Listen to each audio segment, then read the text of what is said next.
Shia Waqf board के पूर्व chairman Wasim Rizvi की तरफ से कुरान की 26 आयतों को हटाने की मांग करते हुए एक याचिका दायर की गई है, जिसको लेकर मुस्लिम समाज में गुस्सा है।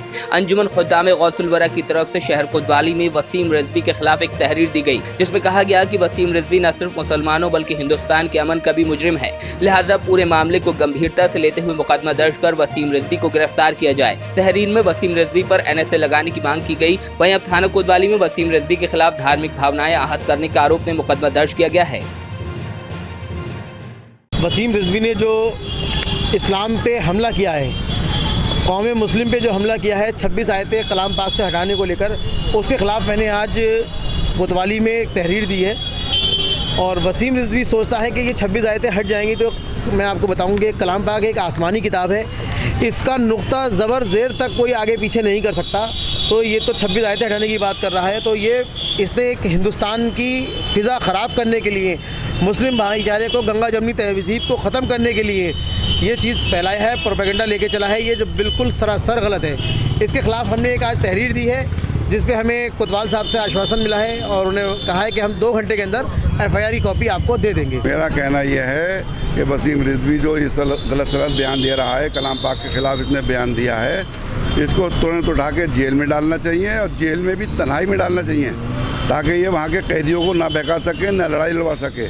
ये पूरे हिंदुस्तान के अंदर तिफरका फैलाने वाली बातें कर रहा है, मुसलमानों को ठेस पहुँचा रहा है और सेकुलर लोग जो हैं उनको भी ठेस पहुँच रही है। वो सेकुलर लोग भी नहीं चाहते, हिंदू लोग भी नहीं चाहते इस तरह की बातें हों। ये जो वसीम रिजवी ने जो ये कुरान के ऊपर जो उंगली उठाई है, 26 आयतों के ख़िलाफ़ जो रिट ज़ाहिर की है, मैं समझता हूँ इसकी बहुत बड़ी बेवकूफ़ी, बहुत बड़े जाहिलाना इसने काम किया है। ये समाज में रहने के काबिल नहीं है।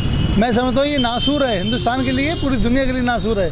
ये पूरे समाज में तफरका फैलाएगा। जितने हमारे सेकुलर हिंदू भाई हैं वो भी इसको बुरा कर रहे हैं, इसके समाज के लोग भी इसको बुरा कर रहे हैं, इसके परिवार के लोग इसको बुरा कर रहे हैं। थाना कोतवाली के अंतर्गत एक मुकदमा पंजीकृत किया जा रहा है, जिसमें एक धार्मिक संगठन के द्वारा ये बताया गया कि एक धार्मिक पुस्तिका में कुछ पंक्तियों को हटाने को लेकर एक वसीम रिजवी हैं, उनके द्वारा कुछ इसमें बातें कही गई हैं मीडिया में, और साथ ही साथ कुछ रिट भी दायर की गई है। तो उन्होंने धार्मिक भावना को भड़कने का इस तरह का आरोप लगाया, जिसमें थाना कोतवाली के अंतर्गत IPC की धारा 295A के अंतर्गत मुकदमा पंजीकृत किया जा रहा है और इसमें वेचना प्रचलित है।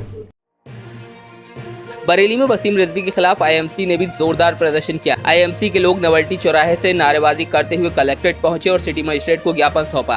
इस दौरान संगठन के महासचिव डॉक्टर नफीस और जिलाध्यक्ष मोहम्मद नदीम खान ने कहा कि वसीम रिजवी लंबे समय से मुसलमानों की धार्मिक भावनाएं आहत करते चले आ रही हैं, जिसको लेकर मुस्लिम समुदाय में आक्रोश है। आरोप लगाया कि वसीम रिजवी आतंकी संगठनों और सांप्रदायिक ताकतों के बहकावे में आकर अपना राजनीतिक हित साधना चाहते हैं, लिहाजा उन्हें गिरफ्तार कर आतंकी संगठनों से उनकी साठगांठ की जाँच की जाए। IMC के पदाधिकारियों ने पुलिस कार्यालय पहुंचकर पूरे मामले से SSP रोहित सिंह सजवाण को अवगत कराया।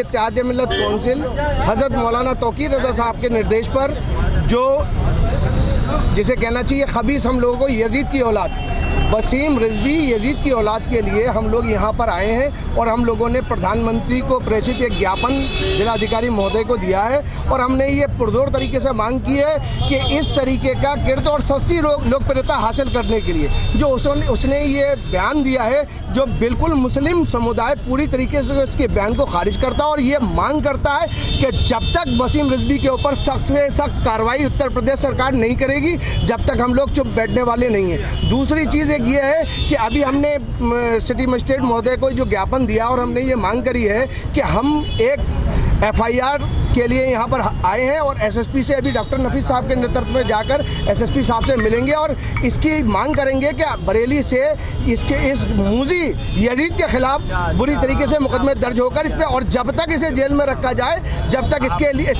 इसकी सांस में सांस रहे। अल्लाह तबारक व तआला की किताब है, यह दुनिया के किसी आदमी ने द्वारा रचित किताब नहीं है, ये अल्लाह तबारक व तआला का कानून है और अल्लाह तबारक तआला का इरशाद गिरामी है कि मैं इसका मुहाफिज खुद हूँ इस कुरान अजीम का।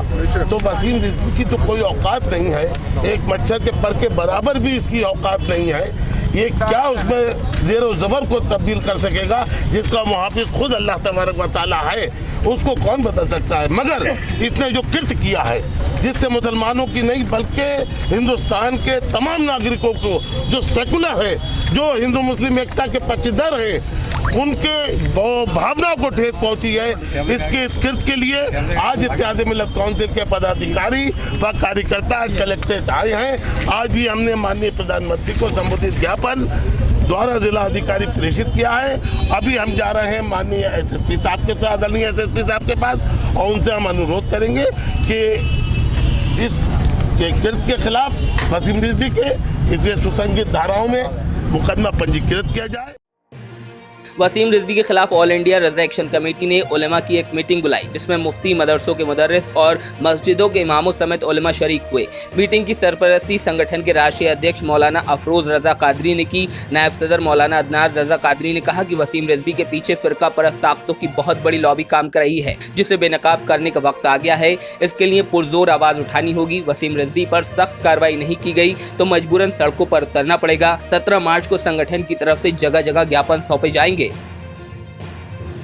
और हम लोग आज जो यहाँ जमा हुए हैं, हुजूर अदनान मियाँ साहब के हुक्म की तामील कर कर यहाँ जमा हुए हैं। और मैं आपके चैनल के माध्यम से ये कहना चाहूँगा, जो वसीम रिजवी जो शिया है, शिया क्या, मैं तो उसको छिया कहूँगा, जिसने ये घिनौना काम किया है, जो उसने ये हरकत की है कि कुरान की 26 आयतों को मिटाने की बात उनने की है, कुरान से हटाने की बात की है। मैं तो ये कहूँगा ये उसकी बहुत बड़ी जहालत है, उसने कुरान की हिस्ट्री को नहीं पढ़ा है। वसीम रिजवी अगर कुछ जानता होता तो कुरान की अगर आयतों को समझता होता तो ऐसी बात नहीं करता। वो कुरान को जिन लोगों ने पढ़ा है, कुरान क्या है, कुरान क्या पैगाम देता है, वो जानते हैं। कुरान की तफसीर को, कुरान के उसूल को, कुरान के कवानीन को वसीम रिजवी नहीं जानते। तो वसीम रिजवी को कोई हक़ नहीं है कि कुरान के ख़िलाफ़ जो है कुरान की आयतों पर एतराज़ करे। और वो तो 26 आयतों की मिटाने की बात कर रहे हैं। मैं तो ये कहूँगा 26 आयतें तो दूर की बात है, कुरान का एक नुक्ता भी, कोई भी ताकत, कोई भी हुकूमत जो कुरान के मुखालिफ हवाएं चल रही हैं, कोई भी कुरान के ख़िलाफ़, कुरान के एक नुक्ते को भी कोई तब्दील, तरमीम उसमें तनख़ीस नहीं कर सकती। देहरादून से हावड़ा जाने वाली दून एक्सप्रेस में खुद को विजिलेंस ऑफिसर बताने वाला शख्स जीआरपी के हत्थे चढ़ा। जीआरपी की माने तो अरुणाब क्षितिज नाम का ये शख्स मुरादाबाद से ट्रेन में सवार हुआ, जो बिहार के गोमोह जा रहा था। आरोपी का कंफर्म टिकट 3rd AC में था, लेकिन टीटी को डरा धमकाकर 2nd AC में सीट हड़प ली। सीबीगंज में दूसरे टीटी ने टिकट मांगा तो उसका वीडियो बनाने लगा। इतना ही नहीं, सस्पेंड करने की चेतावनी दे डाली। इस बीच CIT भावेश कुमार भी मौके पर पहुंच गए। उन्होंने आई कार्ड दिखाने को कहा तो वो उनका भी वीडियो बनाने लगा और जमकर बदसलूकी की। हालांकि CIT ने उसे जीआरपी के हवाले कर दिया है। एक्सप्रेस में एक यात्री लखनऊ तक जा रहा था AC में, तो वहाँ के टीटी से कहा था कि मैं बिजनेस अफसर हूँ और अपना पास दिखाओ और अपना कैश मुझे चेक कराओ।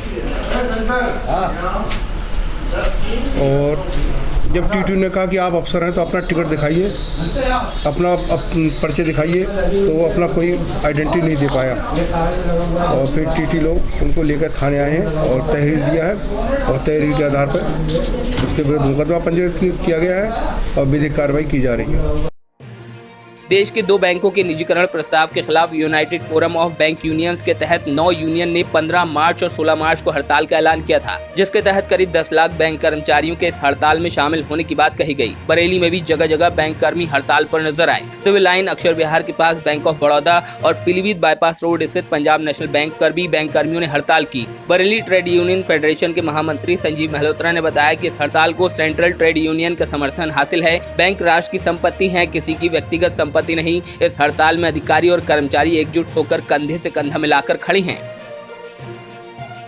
आज सारे बरेली के अंदर नहीं पूरे देश के अंदर बैंकों में ताले पड़े हैं। और सरकार का जो है प्राइवेटाइजेशन का जो मुद्दा है, तो सरकार हर चीज़ को बेचती चली जा रही है, डिसइन्वेस्टमेंट करती चली जा रही है। हम सब इसका विरोध करते हैं क्योंकि हम बैंक से संबंध रखते हैं। तो इस बैंकों में ताले लटके हुए हैं और अगर ये 2 दिन की स्ट्राइक नहीं माने तो ये अनिश्चितकालीन तक जाएगी। लेकिन हम प्राइवेटाइजेशन को किसी कीमत पे भी बर्दाश्त नहीं करेंगे, चाहे हमें इसे किसी कीमत पे भी जाना पड़े। लेकिन निजीकरण तो धोखा है, इसको हम मनवा के रहेंगे और उसको वापस करा के ये आज की हमारी जो मुख्य मांग है, मुख्य मांग ये है कि हम लोग यहाँ पे सब सरकार का जो फैसला है निजी करों का बैंक का, उसके विरोध में हम पूरे हिंदुस्तान में 10 लाख से ज़्यादा साल की है आपके कितने दिनों के लिए? ये 2 दिन की सांकेतिक हड़ताल है, 15 और 16 मार्च। हमारा कहना यह है कि सरकार तुरंत इस फैसले को वापस ले, किसी भी सूरत में बैंकों का निजीकरण हम बर्दाश्त नहीं करेंगे। जो हड़ताल आज हो रही है, इस 2 दिन की बैंक की हड़ताल को सेंट्रल ट्रेड यूनियन का समर्थन प्राप्त है। साथ साथ संयुक्त किसान मोर्चा जो 106 दिन से सरकार की ऐसी तैसी करने में लगा हुआ है, उसने भी समर्थन देने की घोषणा की है। बैंक राष्ट्र के हैं, किसी के बाप के नहीं है। अगर कोई सरकार ये समझती है कि जिसने बैंकों का राष्ट्रीयकरण किया भी नहीं, किसी संस्था का राष्ट्रीयकरण किया भी नहीं, अगर वो निजीकरण कर लेगी तो इसकी गलतफहमी है। हम आर पार की लड़ाई के फुट में हैं। अगर सरकार नहीं मानी तो ये लड़ाई बहुत लंबी चलेगी। अभी फिलहाल 15 और 16 मार्च को स्ट्राइक की कॉल दी गई है। शहर के सारे बैंक के ताले लटके हुए हैं। अधिकारी और कर्मचारी मिलकर एकजुटता दिखा रहे हैं और हड़ताल में शामिल हुए। बरेली में आजाद समाज पार्टी का स्थापना दिवस और काशीराम की जयंती मनाई गई। पार्टी के स्थानीय नेता अच्छन अंसारी ने बताया कि देश में बहुजन समाज की सरकार बने, इसके लिए पार्टी के अध्यक्ष ने इसका गठन किया था। चंद्रशेखर आजाद हर वर्ग के नेता हैं, उनके निर्देश पर ही पार्टी का स्थापना दिवस मनाया जा रहा है।